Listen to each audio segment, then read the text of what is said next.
Hi, everyone. Hello again. In The Divine Unity of Scripture by Adolph, Saphir, we're in the chapter Alleged Discordance Between the Old and New Testaments. So he spent the first 4 or 5 pages showing that only a selective reading of both Testaments would lead us to the conclusion that the vision of God is different in the 2 Testaments. And so the early church canonized both Testaments. Mm-hmm. They certainly accepted the Old Testament as their Bible until the canon of the New Testament was formed. Now he deals with something else he ended with last time, i.e. the idea that this selective misreading is somehow related to the fact that we love ourselves and we like to hear words and promises that somehow affirm us rather than correct us. And the Old Testament is definitely full of corrections, right? Right. So the question that he's asking here, though, is the culmination of the New Testament, God is love, in John, is that enough?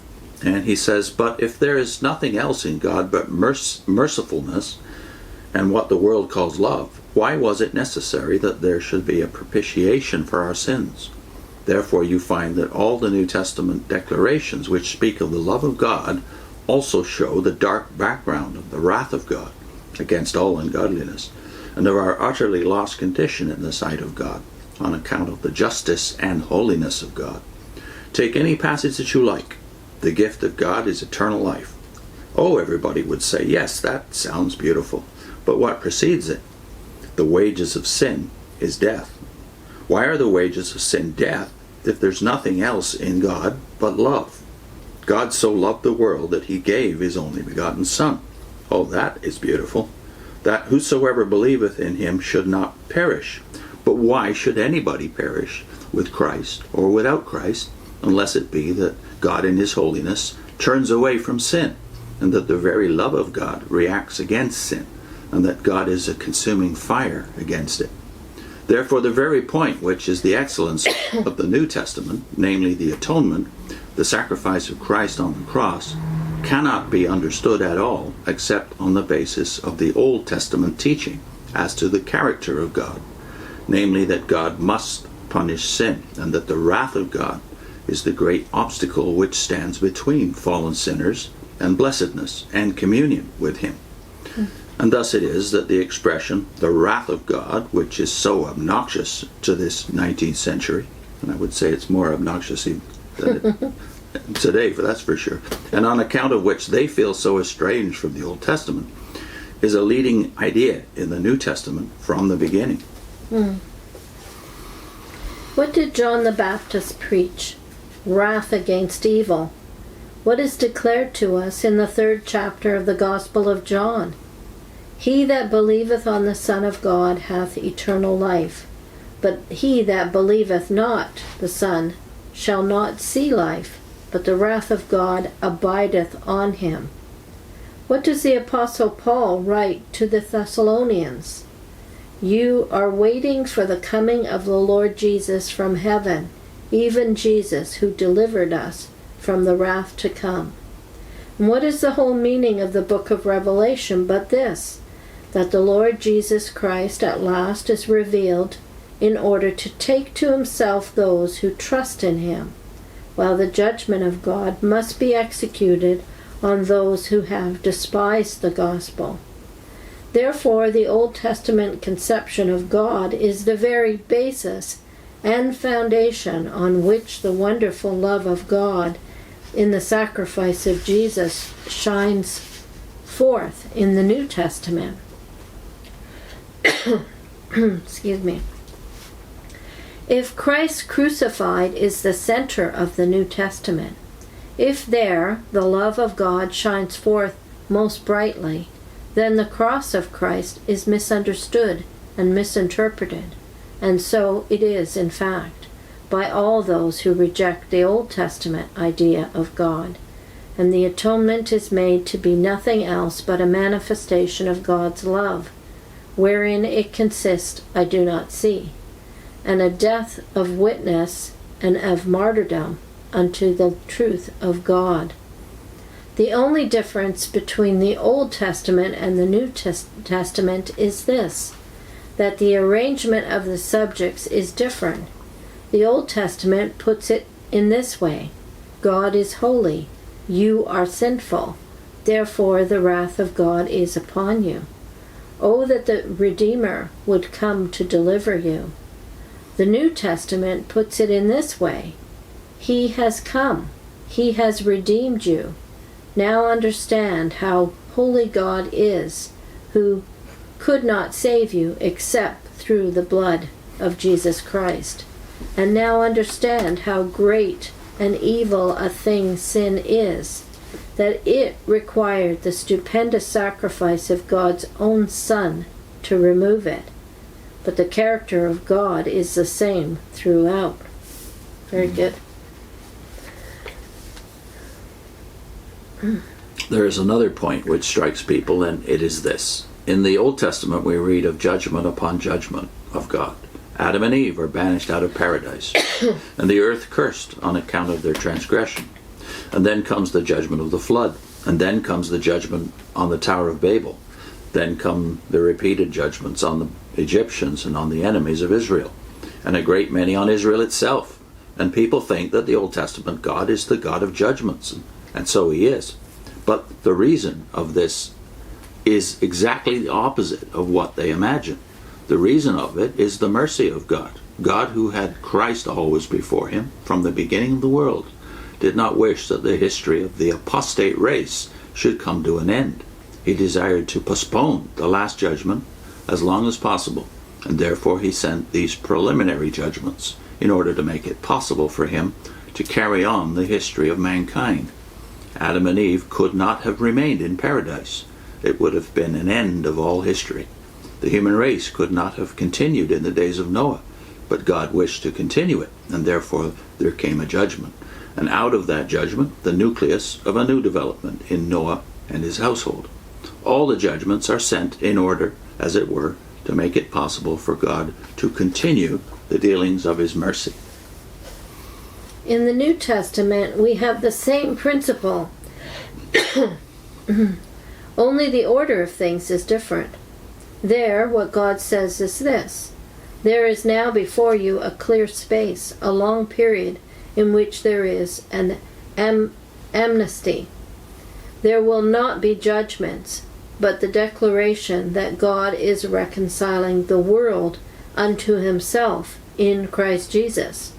Nothing but pardon, nothing but grace. It is the acceptable year of the Lord, but the judgment is to come at the end. The judgment is at the end. Oh, how much sorer punishment shall they be thought worthy who reject this great salvation of God. They do not accept the gospel invitation. They who do not accept the gospel invitation are treasuring up to themselves, as the Apostle Paul says in the New Testament, not in the Old, wrath against the day of wrath. Therefore, just as in the Old Testament, God is a God of judgment, because he wishes to postpone the final judgment, in the New Testament, we have revealed to us the amnesty and the time of gospel dispensation, not because God is not a God of judgment, but because he hath appointed a day in which he shall judge all nations through that one man whom he raised from the dead.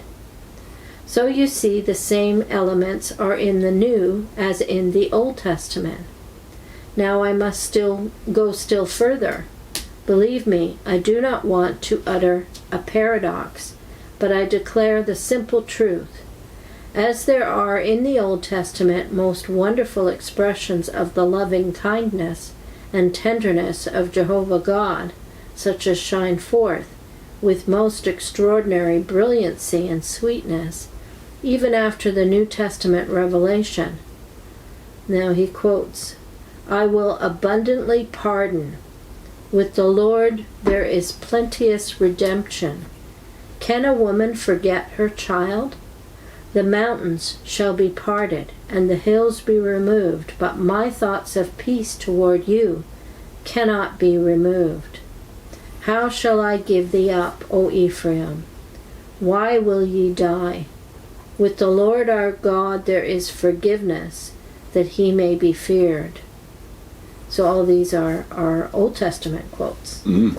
Which is quite remarkable that we think of the Old Testament as being judgment, one judgment after another, but these are all promises given during a periods of discipline, which inevitably, if they weren't heeded, led to judgments, right? Right. And he concludes this way, and why is that? For the simple reason that now the fullness of truth has come in Christ Jesus. God in the Old Testament did declare to Israel what a great evil sin was, but he never could tell them what he has told us by Christ. God could not say to Israel, sin is this, that you would like me not to exist. You would like to kill me. Yeah, such a severe arraignment of the sinner was never made in the Old Testament. But when men crucified Jesus, then sin in its true character came to light. You never find in the Old Testament such a severe saying as this, that sin is enmity against God. Why then do people not say that the New Testament is too severe for them to endure it? Why do they single out in their ignorance the Old Testament? Why do they not tremble at the New Testament? Not merely is the infinite evil of sin described in the New Testament, as it never could have been in the Old, but it is not from the Old Testament pages, but from the lips of Jesus and the words of the apostles that we learn what hell is, where their worm dieth not and the fire is not quenched. Yeah, I'd never really thought about that when I was a witness, that 11 out of the 12 references to Gehenna in the Bible are in the mouth of Jesus himself. Right. Yeah. So, what we don't seem to think much about nowadays is that in this New Testament dispensation of grace, as he might as well call it that, because he's saying it all over this place. All of this is grace. Old Testament, New Testament, leading up to the message of the gospel of grace, to the day of judgment when Christ will be our judge. But all of that has led in the Western world to this degree of tolerance or toleration that we've never seen in the world before. And that's all really started with the Reformation. It wasn't finalized at the Reformation. It took a couple of hundred years to work it all out. These people were reading both the Old and the New Testament. Yeah. And it gave them an inclination towards being tolerant towards others. Their Bible believing, Old and New Testaments, the Bible has become was the book of Great Britain, and then became the book in America. And that led up to the culture that we now all profit from. So we were going to link to the first one of a series I did based on a book by John Wyndham called The Goodness of God. And he spends a lot of time talking about the Old and the New Testament and the accusations against the Old Testament, and then showing you that selective reading can make you misread. Indeed, both Testaments. Both Testaments, right. Yeah. So we'll put a link into Wenham, the first of the Goodness of God series. They're all linked together. Right. See you soon.